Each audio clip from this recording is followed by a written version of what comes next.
श्री स्वामी समर्थ. माझ्या यूट्यूब चॅनलमध्ये सर्व स्वामीसेवकांचं हार्दिक स्वागत आहे. गुरुर्ब्रह्मा गुरुर्विष्णू गुरुर्देव महेश्वरा, गुरु साक्षात परब्रह्म तस्मै श्री गुरुवे नमः. श्री स्वामी समर्थ. तर बघा, गुरुपौर्णिमेला गुरु का करावेत, गुरु म्हणजे काय आणि गुरु कोणाला करावे व गुरु करावेच का, हे अशा बाबतचा आजचा हा व्हिडिओ आहे. तर बघा, गुरुपौर्णिमा आहे 10 जुलै 2025 रोजी. गुरुचं महत्त्व काय आहे, गुरु का करावे, गुरुपौर्णिमेच्या सेवेचा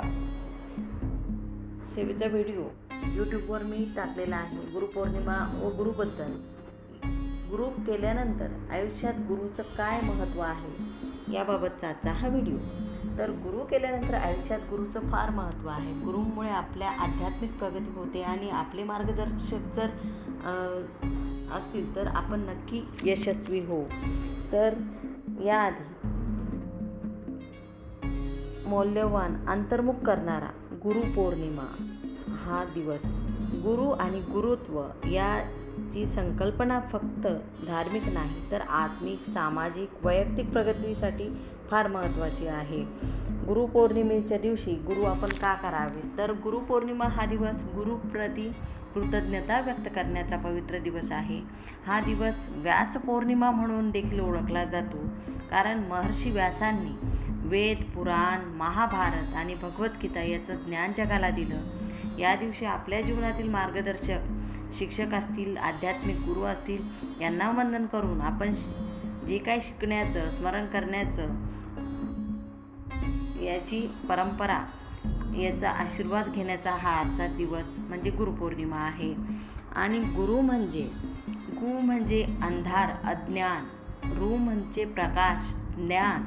गुरु म्हणजे अज्ञान दूर करून ज्ञान देणारा म्हणजे गुरु. जीवनात योग्य दिशा दाखवणारा, अंतर्मनात ज्ञानाचा दीप लावणारा, तुमचं मन, विचार, कृती शुद्ध करणारा, जो तुमचं आत्मिक कल्याण इच्छितो आणि त्यासाठी मार्गदर्शन करतो, तो म्हणजे गुरु. गुरु हा शाळेतलाही असू शकतो, पण सर्वप्रथम आई वडील हे आपले गुरु आहेत. त्यानंतर आपले गुरु आध्यात्मिक सद्गुरूही किंवा कधी जीवनातील अनुभवही गुरुसारखे कार्य करत असतात. तर गुरु कोणाला करायचं, जो तुम्हाला आत्मिक, मानसिक, नैतिक प्रगतीसाठी प्रेरित करतो, ज्याच्यावर तुमचा पूर्ण विश्वास, श्रद्धा आणि आत्मसमर्पण असते, ज्याचं आयुष्य आणि वागणं शिकवणुकीला अनुरूप असं असतं. किंवा आपण जेव्हा बघा, गुरु निवडताना संयम, निरीक्षण आणि अंतर्मनाची साक्ष गरजेची आहे. केवळ बाह्य देखावा किंवा प्रसिद्ध आहे म्हणून कोणालाही गुरु मानू नये.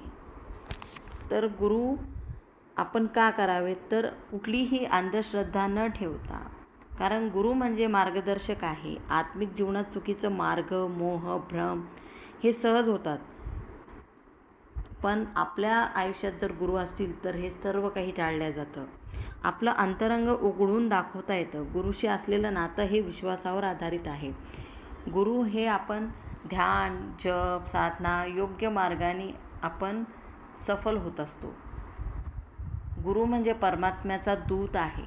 अनेक आध्यात्मिक परंपरांमध्ये गुरुशिवाय मोक्ष प्राप्त होत नाही असं आहे. गुरु बिनु ज्ञान नाही, गुरु बिनु नाही गती नाही.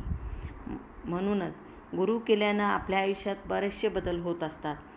विचार शुद्धी होते, जीवनाकडे पाहण्याचा दृष्टिकोन बदलतो, आत्मिक उन्नती साधनेत प्रगती होते, मनःशांती वाढते, अहंकार कमी होतो, मीपणा विरघळतो, नम्रता येते, जीवनातील अडचणींना सामोरं जाण्याची ताकद मिळते, गुरुच्या कृपेने आत्मविश्वास येतो, अज्ञान दूर होते खरे, पण ज्ञान प्राप्त होऊन आत्मदर्शनाकडे वाटचाल आपली होत असते.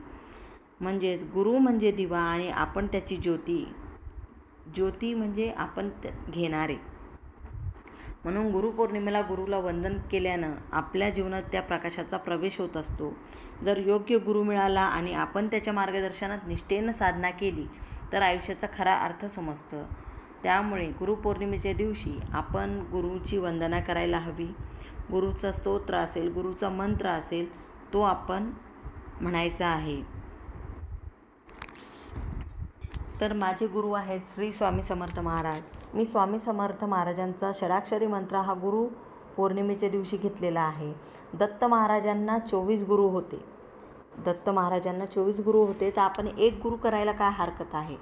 आणि गुरु हा मार्गदर्शक आहे, त्यामुळे आपण मार्गदर्शन घेणं आपलं काम आहे.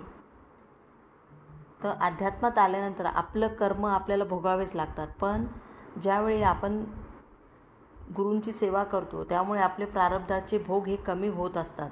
आपले दत्त महाराजांनी तर 24 गुरु केले. तर अध्यात्म हे शिकवतं की तुम्ही आयुष्यात एकदा तरी गुरु करावेत. आपण गुरु हा एकच करायचा आहे. आयुष्यभर त्याच्या चरणी आपण आपलं आयुष्य अर्पण करायचं. आणि गुरु म्हणजे सर्वस्व. गुरुचं महत्त्व हे देवापेक्षाही मोठं आहे. गुरुत्व बळ जर आपलं खूप चांगलं असलं तर आपण सगळ्या गोष्टी खूप छान प्रकारे पार पाडू शकतो. आणि गुरुपौर्णिमेला आपल्याला गुरु करायचे आहेत सर्वांना. गुरुचं महत्त्व हे देवापेक्षाही मोठं आहे. एका ठिकाणी गुरु असतील आणि एका ठिकाणी देव असतील तर पहिले आपल्याला अभिवादन किंवा आपल्याला त्यांचं नमस्कार सर्वप्रथम आपल्याला गुरूंचा करायचा आहे. तर बघा, स्वामी समर्थ महाराजांच्या 11 नामावल्या आहेत, त्या तुम्हाला म्हणायच्या आहेत गुरुपौर्णिमेच्या दिवशी. स्वामी समर्थांची गुरुवंदनाही तुम्हाला करायची आहे. त्याचबरोबर ज्यांनी जीवनात ज्ञानाचा दीप लावला, मोह माया अज्ञानाचा अंधार दूर केला, ते जे त्रिकाल यज्ञ सर्व व्यापक आणि दयाळू आहेत, असे श्री अक्कलकोट निवासी श्री स्वामी समर्थ महाराज यांचे देखील आपल्याला नामस्मरण करायचं आहे.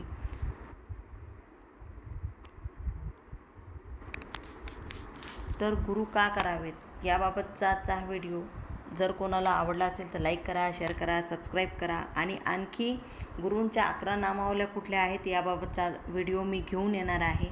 आणि गुरुपौर्णिमे दिवशी कशी पूजा करावी गुरूंची याबाबतचा व्हिडिओही पुढच्या व्हिडिओमध्ये तुम्हाला याबाबत माहिती मिळणार आहे.